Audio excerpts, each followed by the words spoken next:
ভারতীয় আধিপত্যবাদ বিরোধী আন্দোলনে অগ্রসেনানী বাংলাদেশ গড়ার রূপকার শহীদ ওসমান হাদী হত্যাকারীদের বিচারের দাবিতে মানববন্ধন ও রূপসী কাঞ্চন সড়ক অবরোধ করে বিক্ষোভ মিছিল করেছে মুরাপাড়া সরকারি কলেজের শিক্ষার্থীরা।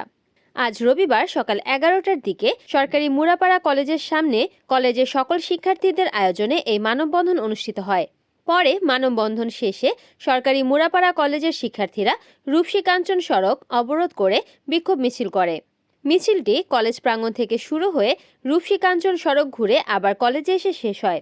পরে বিক্ষোভ মিছিল শেষে শিক্ষার্থীরা বলেন, আজকে আমরা এখানে উপস্থিত হয়েছি, এখানে বিক্ষোভ মিছিল ও মানববন্ধনের আয়োজন করেছি। কারণ আমরা কিছুদিন পূর্বে দেখেছি আমাদের ওসমান হাদী ভাইকে নির্মমভাবে আওয়ামী বাহিনী তাকে নির্মমভাবে হত্যা করেছে। আজকে প্রায় 1 মাসের বেশি হয়ে যায় তার হত্যার বিচার কার্যকর করা হয়নি এবং আসামিদেরও এখন পর্যন্ত ধরা হয়নি। তার বিচারের দাবিতে আজকে আমরা সরকারি মুরাপাড়া কলেজের সকল শিক্ষার্থীবৃন্দ আমরা এখানে বিক্ষোভ মিছিল করছি। আমরা মুরাপাড়া কলেজের সকল ছাত্রছাত্রীরা আজকে একত্রিত হয়ে মানববন্ধন করছি শহীদ ওসমান হাদী হত্যা মামলার বিচারের দাবিতে।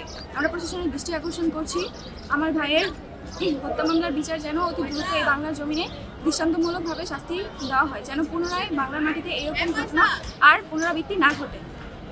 যদি তাড়াতাড়ি বিচার করা না হয় তাহলে আমরা এই কর্মসূচি আরও বড় করতে বাধ্য হব।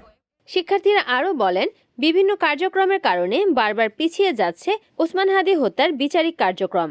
যদি দ্রুত সময়ের মধ্যে আসামিদের গ্রেফতার করে দৃষ্টান্তমূলক শাস্তি দেওয়া না হয় তাহলে সরকারি মুরাপাড়া কলেজের শিক্ষার্থীরা পরবর্তীতে ঢাকা সিলেট মহাসড়ক অবরোধ করে আন্দোলন করার হুঁশিয়ারি দেন। রিপোর্ট করেছেন গোলাম মোস্তফা সাগর, NNTV, নারায়ণগঞ্জ।